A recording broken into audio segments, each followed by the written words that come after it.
के साथ मरकजी इत्तलात और नशरियात के खेल के वजीर अनुराग ठाकर ने हाल ही में पेश किए गए मरकजी बजट पर अपोजिशन की तरफ से उठाए जाने वाले सवालात के चींदा जवाब दिए हैं। हाल ही में जहां डीपी ने यह बयान दिया कि ये बजट सरमायादारों को खुश करने के लिए वजूद में लाया गया है और गरीबों का इससे कोई लेना देना नहीं है। इतना जरूर कहूंगा, जो लोग अनुच्छेद 370-35 की राग अलापते थे, मैं तो भुक्तभोगी हूँ। हम लोग 2011 में कलकत्ता से कश्मीर तक तिरंगा यात्रा करने आए और मुझे गिरफ्तार करके जेल में डाल दिया गया कि जम्मू कश्मीर में तिरंगा झंडा ना फहराया जाए। आज मोदी जी ने अनुच्छेद 370-35 को हटाया तो यहाँ शांति भी आई, निवेश भी आया, पर्यटक भी बढ़े और हर घर तिरंगा भी लहराया है। अब कुछ लोगों की राजनीति बंद हो गई, जिनका काम केवल एक पीढ़ी के बाद दूसरी पीढ़ी का प्रदेश में कब्जे करना, जमीनों से लेके बाकी सब करना, यही काम रहता था। अब वो सत्ता से बाहर हुए तो उनकी हालत थोड़ी खराब हुई है। सही मायने में कश्मीर को, जम्मू कश्मीर को आगे बढ़ाने का काम इसी सरकार में हुआ है और आगे भी हम यही करने वाले हैं। मैं इतना ही कहूंगा, विपक्ष का रवैया जहां एक और राष्ट्रपति जी का अपमान एक बार नहीं बार बार करने का काम करते हैं, ये दुर्भाग्य है विपक्ष का ये रवैया। और इस रवैये से राष्ट्रपति भाषण पे जो उनकी प्रतिक्रिया रही वो अपने आप में निंदनीय भी है, उससे माफी भी उनको मांगनी चाहिए। दूसरी ओर जब बजट में उन्होंने देखा कि सभी वर्गों के लिए इस बजट में कुछ ना कुछ है, पारदर्शी है, दूरदर्शी है, सर्वसमावेशी है, तो उनकी बोलती बंद हो गई। बजट पे चर्चा करने की बजाय हो हल्ला करने का काम विपक्ष कर रहा है। और मैं इतना ही कहूंगा, ये जो आरोप कुछ बातों को लेकर वो लगाते हैं, उस पे बैंक हो, LIC हो, RBI हो, वित्त मंत्री सबने अपनी बात कही है। विपक्ष चर्चा से क्यों भागता है? ना हमारे पास छिपाने के लिए कुछ है। और इसमें बड़ा स्पष्ट करना चाहता हूं, अगर इन सबने अपनी स्टेटमेंट्स दे दी हैं तो विपक्ष चर्चा से क्यों भागता है? हम चाहते हैं राष्ट्रपति अभिभाषण पर चर्चा हो, हम चाहते हैं बजट पर चर्चा हो। 140 करोड़ की आबादी आज अमृत काल के इस भारत को स्वर्णिम काल की ओर ले जाने के लिए अपने सुझाव दे रही है। यह बजट भारत को अमृत काल से स्वर्णिम काल की ओर लेकर जाएगा, विकसित भारत बनाने का काम करने जाएगा, नए भारत का निर्माण इससे होने जाएगा। विपक्ष अगर चर्चा से भागेगा तो जनता की अदालत में उनको एक बार फिर जवाब देना है। कबल अजीम मरकजी वजीर अनुराग ठाकर ने आज जम्मू के गुलमर्ग में मुनक्कद होने वाले खेलो इंडिया नेशनल विंटर गेम का शो बनकर जर्सी और टाइटल गाना जारी किया। इन्होंने जम्मू के राजभवन में मुनक्कद एक प्रोग्राम के दौरान lieutenant governor Manoj Sinha, sports council के ओहदेदारों और खिलाड़ियों की मौजूदगी में ये बात कही।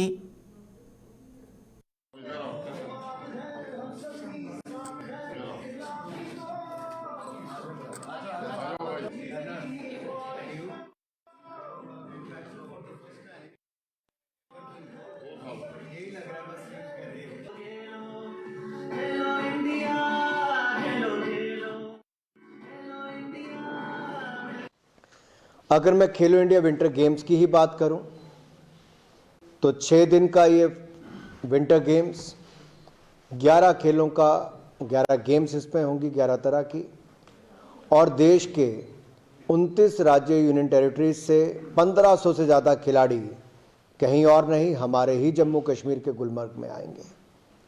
और यहाँ पर आसपास के क्षेत्रों में ना केवल खेलों को बढ़ावा बल्कि पर्यटन को भी एक बढ़ावा मिलेगा।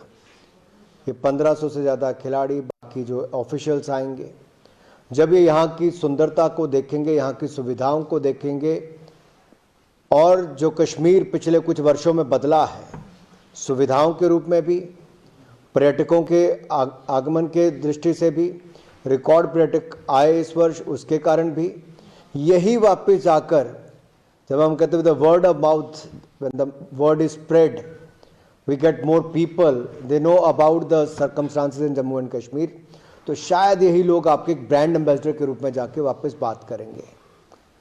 और जम्मू कश्मीर में कोई भी आए वो अतिथि देवो भव की इसकी जो हमारे देश की एक परंपरा है, यहाँ पर भी जो मेहमान नवाजी की जाती है उसको कोई भूल कर नहीं जाता, याद रख के जाता है।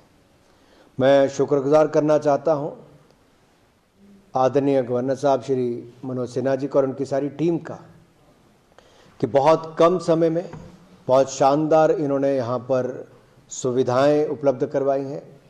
आज मैस्केट लॉन्च पर, पोर्टल लॉन्च पर, लोगो लॉन्च पर, सॉन्ग लॉन्च पर मैं सबको बहुत बहुत बधाई देता हूं और माननीय एलजी साहब का आभार प्रकट करता हूं कि आपने अपना कीमती समय दिया और इस संदेश दिया है पूरे देश में कि आइए, जम्मू कश्मीर आपका इंतज़ार कर रहा है खेलो इंडिया विंटर गेम्स के लिए। ये केवल गेम्स नहीं, एक ऐसा एक्सपीरियंस होगा जो शायद आपको आने वाले वर्षों में बार बार जम्मू कश्मीर तो बुलाएगा ही। जो हमारी ओलंपिक गेम्स हैं जिसमें एक समर गेम्स, विंटर गेम्स, उसमें भी मुझे लगता है हम भारत को आगे बढ़ाने के लिए सुविधाओं का यहाँ पर होना बहुत ज़रूरी है। मुझे प्रसन्नता इस बात की है जिस तरह से गवर्नर साहब ने कहा कि कश्मीर के पंचायत में, गांव में खेलों के मैदान बनना, हर ज़िले में इंडोर स्टेडियम बनना, ये शायद बहुत बड़े बड़े राज्यों में भी नहीं है जो जम्मू कश्मीर में आपने पिछले कुछ वर्षों में किया है। इसके लिए मैं आपका बहुत बहुत आभार प्रकट करता हूँ। डोडा के ठाठी इलाके में लोगों के मकानात और दीगर तामीराती में पड़ने वाली दरारें लेफ्टिनेंट गवर्नर ने अपने रद्द अमल दिया है। लेफ्टिनेंट गवर्नर ने कहा है कि इस मामले को ज़्यादा न पेश करें और इसके बारे में गलतफहमियां न फैलाएं। लेफ्टिनेंट गवर्नर ने बताया कि डोडा इंतजामिया ने 19 इमारतों को खाली करा लिया गया है और इन मुतासरीन को महफूज मकामात पर मुंतकिल कर दिया गया है। हुकूमत की जानिब से जो भी मुमकिन होगा वो इकदामात किए जाएंगे और सिर्फ साइंसदानों की राय पर एतमाद किया जाएगा। जिला प्रशासन ने जहां 19 भवनों की बात थी उनको खाली करा लिया गया, सुरक्षित स्थानों पर रख लिया गया है। मुझे लगता है कि कुछ ज्यादा हाइप क्रिएट करने की जरूरत नहीं है। पूरी तरह से पैनी नजर प्रशासन की है और जो भी बेस्ट पॉसिबल होगा वो किया जाएगा। देखिए, ऐसा है कि अब इतना ज्ञान मुझे नहीं है कि हर चीज पर मैं विद्वतापूर्ण बात कहूं। ऐसे विद्वान लोग प्रतिक्रिया देते हैं। मुझे लगता है कि वैज्ञानिकों की राय पर हमें भरोसा करना चाहिए। Let them analyse and let them से व्हाट इज द फैक्ट।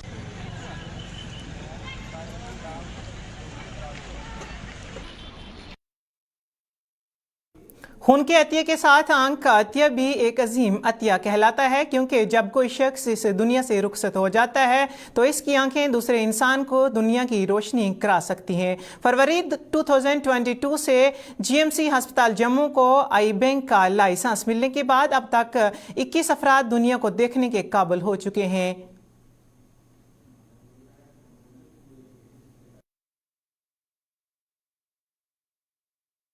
अभी तक टोटल केराटोप्लास्टिक सर्जरीज या मतलब कॉर्नियर जो हुई है वो 21 हो चुकी हैं अभी तक सर्जरीज। जो हमारे पास जिन्होंने आई डोनेट करने के लिए प्लेज किया है, जो कि हर रोज़ बढ़ता है, वो अभी तक 257 लोग हैं जिन्होंने वॉलंटरली आके प्लेज किया है कि हम लोग आई डोनेट करेंगे, कॉर्नियर डोनेट करेंगे। और ये figure by every day change होती है, क्योंकि हमारी एक टीम है जो लोगों को मोटिवेट करना, लोगों को ये मतलब समझाना कि ये चीज़ जो है किसी के लिए रोशनी बन सकती है, तो एक बहुत बड़ा दान और पुण्य का काम है। तो उसके लिए हमारी रेगुलर कोशिश चलती रहती है। हमारी वेटिंग लिस्ट जो इस वक्त हमारे पास रेसिपिएंट्स के कितने लोगों को ये चाहिए इस वक्त, उसकी 39 नंबर है जो लिस्ट में है। अगर कोई कॉर्निया हमें मिले तो हमारे पास अभी इस वक्त वेटिंग लिस्ट 39 पेशेंट्स की है जिनको वो रोशनी प्रोवाइड कर सकता है। कम्युनिटी सर्विसेज, लोगों में जाना, लोगों को समझाना कि कितनी बड़ी नेमत है, कितना बड़ा दान है। अगर जब हम या हमारे में से कोई ना रहे तो जहाँ तो हम जल जाएंगे, जहाँ हम ज़मीन में दब जाएंगे। तो ये एक चीज़ ऐसी है, अगर टाइमली हमने डोनेट कर दिया तो किसी न किसी की आंखों की रोशनी बन सकती है। वो हमारे वीकली कैंप्स लगते हैं जो कि अवेयरनेस क्रिएट करते हैं। हमारे यहाँ काउंसलर्स हैं, 4 काउंसलर्स हैं हमारी आई बैंक यूनिट में, जो वार्ड्स में पेशेंट्स के साथ, पेशेंट के अटेंडेंट के साथ मिलते रहते हैं, उनको काउंसिल करते रहते हैं कि ये चीज़ कितनी ज़रूरी है।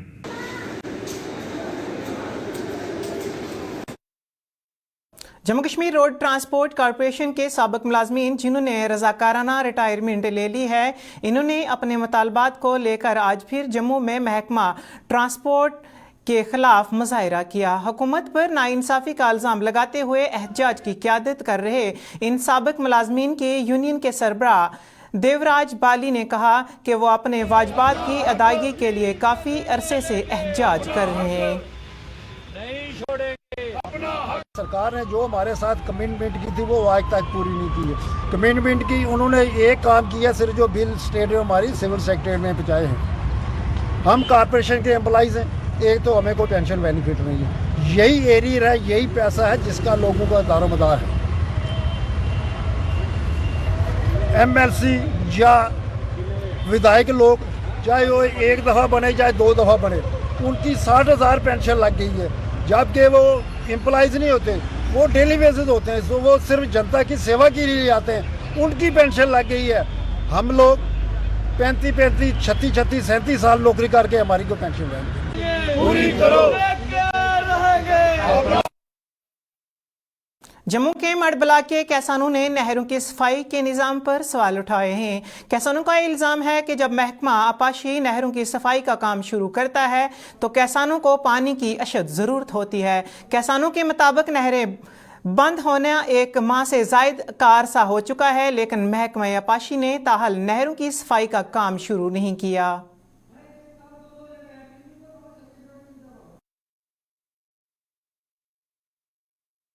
वो 1 महीना नहर हुए बंद भी हो गए। इसकी हालत देख लो जो बनी है। इसमें कितने गांव पड़ते हैं? राजपुरा 1 नंबर, मनिहाल, अपना पंजोड़, डब्बे, सूदे, ललियाल, काना तक सभी गांव, बहुत गांव पड़ते हैं। तो जो इसकी सफाई के लिए टैक्स काटा जाता है, हमारा ही काटा जाता ना, तो अभी तक इसकी सफाई नहीं, कुछ नहीं। जो देखो फाल टूटा हुआ है, 2-3 साल हो गया। पानी की लाने की बहुत दिक्कत है, ना कोई सफाई है ना कुछ है। तो ये होनी चाहिए। लगता है कि हर बार सफाई होती है, लेकिन लास्ट टाइम सफाई होती है। हर बार टेंडर तो हर बार होते हैं, पैसा भी आ जाता है, लेकिन सफाई करते नहीं है। सफाई नहीं होती है इसकी, तो 1-2 दिन लगाना है, आधी करते हैं तो छोड़ जाते हैं। अच्छा, फिर रह जाता है। जो इसके छोटी छोटी ब्रांचें हैं वो तो कभी निकाली नहीं गई, पैसा निकाला जाता है, उनकी सफाई नहीं की जाती है। इसका नुकसान किनको होता है? जिम्मेदारों को नुकसान है। क्या कहना चाहेंगे एलजी साहब को, क्या मैसेज रहेगा? भाई इनका काम होना चाहिए, अच्छी तरीके से काम होना चाहिए, करना चाहिए। तो साफ सफाई होगा तो पानी सभी को मिलेगा। क्या 1 महीना हो गया नहर बंद हुए हो, तो पर अभी तक कोई नहीं आया यहाँ पे, कोई सफाई का कोई साधन नहीं है। पंजोड़, कानाचक, जीडी सभी जगह से 1 नंबर से लेकर गजसू तक नहर जाती है, लेकिन बहुत बुरे हाल है नहरों के। इधर कोई आए देखे इधर नहरों को तो सफाई का कुछ करे। ये हमारा ही पैसा जो गवर्नमेंट लेती है, लेकिन ठेकेदार खा जाते हैं, कुछ नहीं मिलता है इधर। अभी तक नहरों का बहुत बुरा हाल है, देखे पानी यहाँ तक पहुँचता नहीं है, ना हमें पानी मिलता है ना कुछ। सब अब नहरें ऐसे ही पूरी गंदगी से भरी हुई हैं, कोई कुछ नहीं होती है। जब 4-5 दिन रहते हैं पानी आने को, तो तब 1-2 दिन आते हैं जेसीबी लेके, वो भी जहाँ पे थोड़ा बहुत किया आगे पीछे किया तो चलो जी सफाई होगी, फिर रातों रात पानी छोड़ देते हैं। देखो ये हर साल यही होता आ रहा है। अभी जनवरी महीना है, इन्होंने नहर को बंद कर दिया। अभी इस टाइम सफाई होनी चाहिए, लेकिन ये हर साल क्या करते हैं डिपार्टमेंट, जब जिम्मेदार जो किसान लोग हैं, फार्मर हैं, उनको पानी की ज़रूरत होती है, तब ये सफाई करना शुरू करते हैं। जैसे अभी आज जनवरी से इन्होंने मार्च तक पानी छोड़ना चाहिए। पुंछ इंतजामिया ने भी जिला में तजावजात के खिलाफ मुहिम शुरू कर रखी है। इस मुहिम के तहत जिला इंतजामिया ने सुरनकोट के इलाके लसाना में तजावजात हटाने की कार्रवाई करते हुए गैर कानूनी तामीरात को मस्मार कर दिया है। तजावजात हटाने के ये मुहिम नायब तहसीलदार लसाना मनोज कुमार की निगरानी में चलाई गई।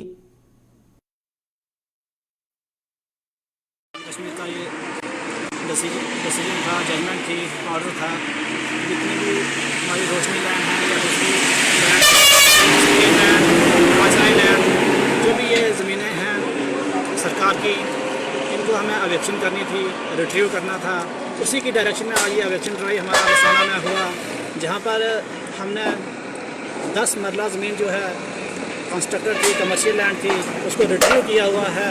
और यहाँ पर मैं जो है तो इस आवाम का, दुकानदारों का, शॉपकीपर्स का शुक्रिया अदा करना चाहता हूँ जिन्होंने बहुत ही कोऑपरेट किया और पीसफुली यहाँ से जो है तो अपना जो एनक्रोचमेंट थी इसको हटाया है। पुंछ में स्वच्छता एक्शन प्लान के तहत एक बेदारी प्रोग्राम का इनेकाद किया गया। वज़ारत इत्तलात नशरियात ने पुंछ म्यूनसिपल कौंसिल के इश्तराक से किया था। इस प्रोग्राम के दौरान लोगों ने सफाई के बारे में आगाही दी गई। इस दौरान लोगों में डस्टबिन और तकसीम की गई। इस मौके पर पुंछ म्यूनसिपल कौंसिल के सदर भी मौजूद रहे।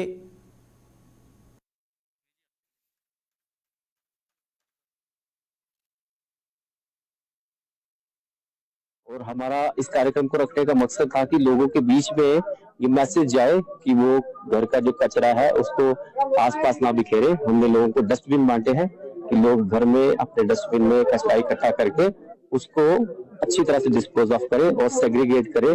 और उसके साथ साथ हमने जूट बैग्स बांटे हैं, जूट बैग्स, ताकि लोग सिंगल यूज प्लास्टिक को अवॉइड करें और अपने देश को स्वस्थ और स्वच्छ बनाने में सहायता दें।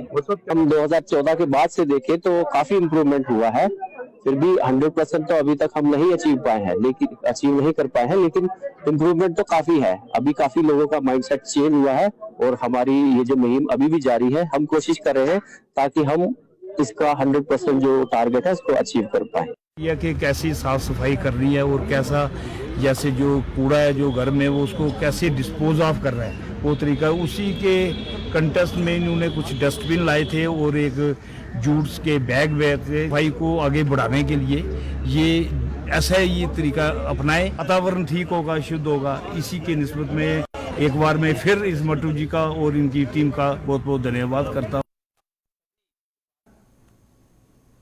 मेंढर पुलिस ने एक शख्स को गिरफ्तार करके इसके कब्जे से 147 ग्राम हीरोइन बरामद की है। इस शख्स के शनाख्त 30 साला खान मोहम्मद वल्द मुश्ताक अहमद मेंढर के तौर पर की गई है। पुलिस के इस वक्त इसको पकड़ा जब छजला पुल पर नाकाबंदी करके सर्च ऑपरेशन जारी किया था। पुलिस ने मुलजमान के खिलाफ मुकदमा दर्ज करके तफ्तीश शुरू कर दी गई।